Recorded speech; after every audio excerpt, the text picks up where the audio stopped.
Hey legends, I'm James Simmons, and today I get a hands-on with the Canon R5. We're going to put it through its paces, set up a few situations which might be typical at a normal wedding, and see how it performs. Dance time, let's go.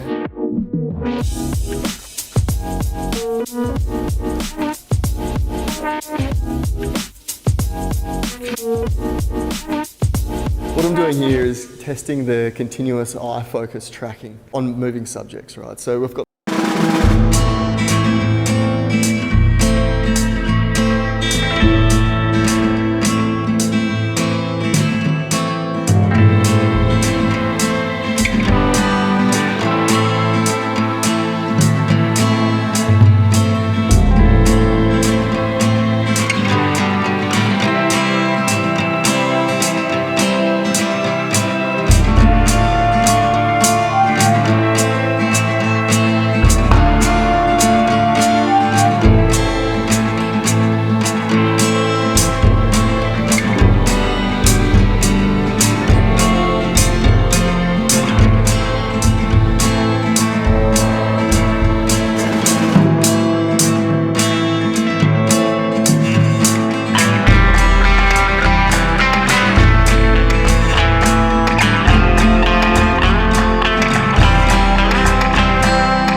sure. Yeah, 51,200 ISO, what the hell? So I'm gonna test the autofocus tracking by like moving around with them while they dance and move around. So I'm probably gonna just be looking through the viewfinder in the back of the screen, but pretty much just YOLOing it. Just pointing at them, letting the camera do the work of all the focusing. See how we go.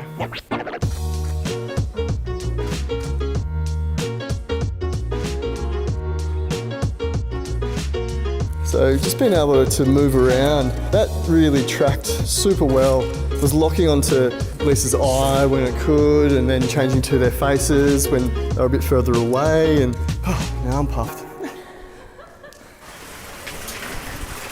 So what I'm going to test now is the speed of the frame rate and the autofocus when it's getting confused with, you know, little bits of confetti. So we're going to flick the frame rate over to full speed and see if we can make a crazy GIF or something. 3, 2, 1, go.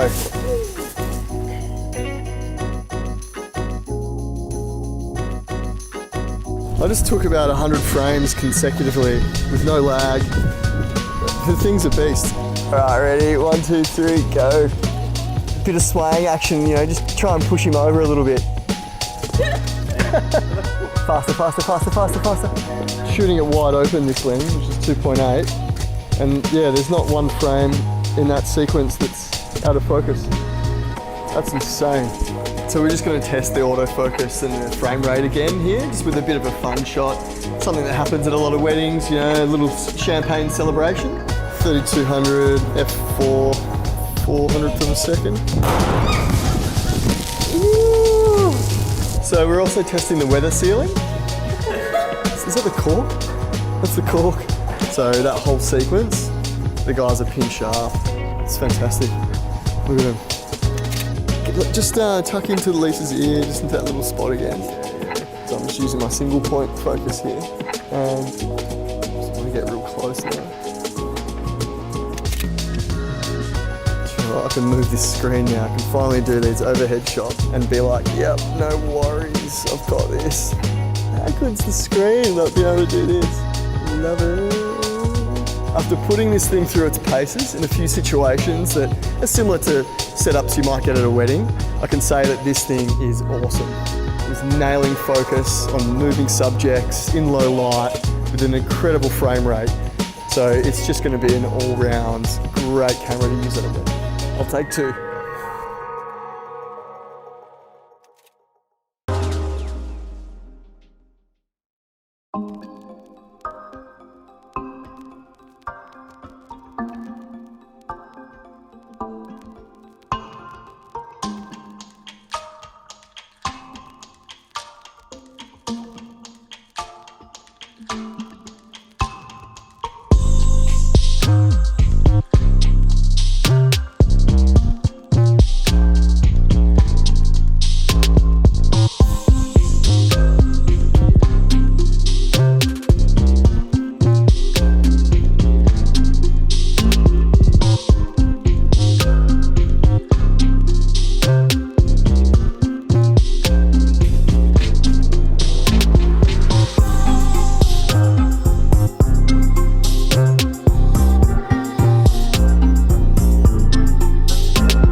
My name is David Smith. I'm a DP here in Los Angeles. I'm usually looking, can I put the camera low? Can I put it high? Can I put it on a small jib arm? Can I get the camera in interesting and strange places to maximize its small form factor? Having an articulating viewfinder means that I can still frame a shot and work in those awkward spots. The S1H so far has really proven itself to be a really capable shooter. I'm almost thinking of it as the VariCam Micro. The color performance, the dynamic range, I would put up against any cinema camera that's out there. The flexibility that this large sensor gives us, doing a crop, a 4K crop within the 6K image, and then I can actually follow action through the frame digitally that I would never be able to achieve manually.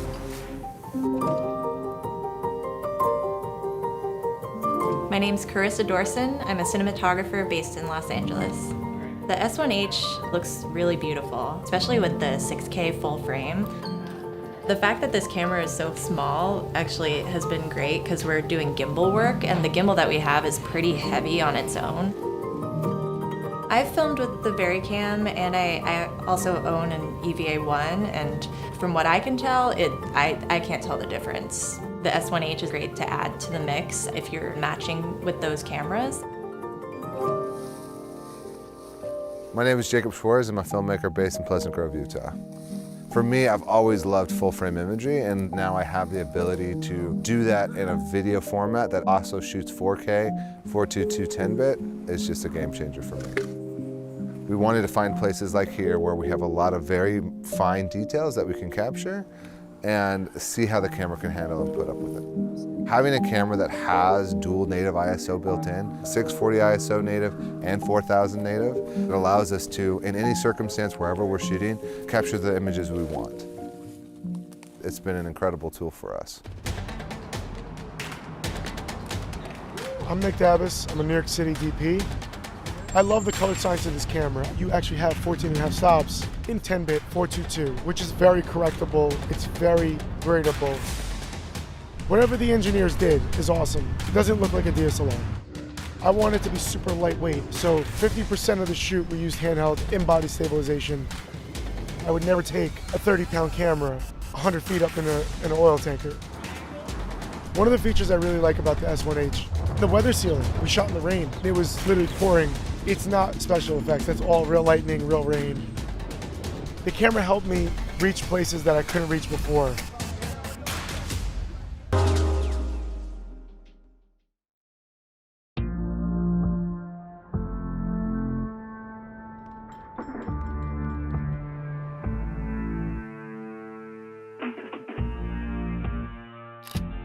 When I first picked up a camera, it was solely about taking photos. So much has changed since then.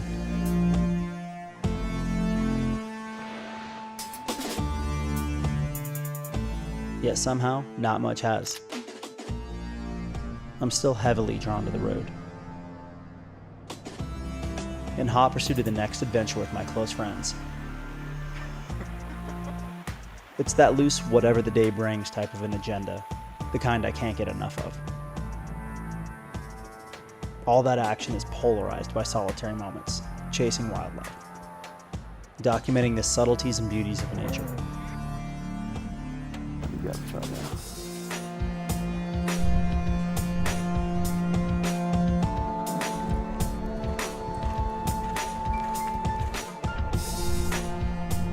I crave that insulated feeling of quiet concentration when I'm shooting. My camera has changed immensely since the day I picked one up. Today it's a tool of true multimedia, a fraction of the size from what it once was, and way more powerful.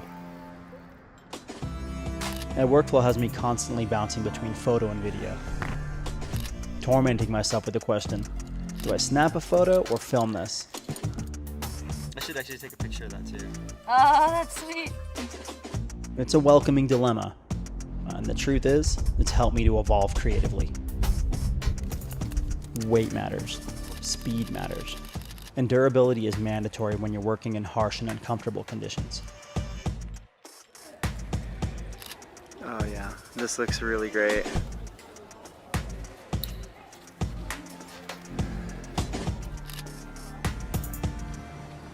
I go to great lengths to get on location, and my camera needs to endure every one of these elements.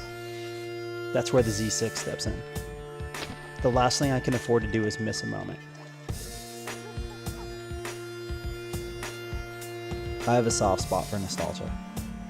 It's ultimately what drew me to the camera in the first place. To take those fleeting moments with me along the ride. To relive them and share them with others later.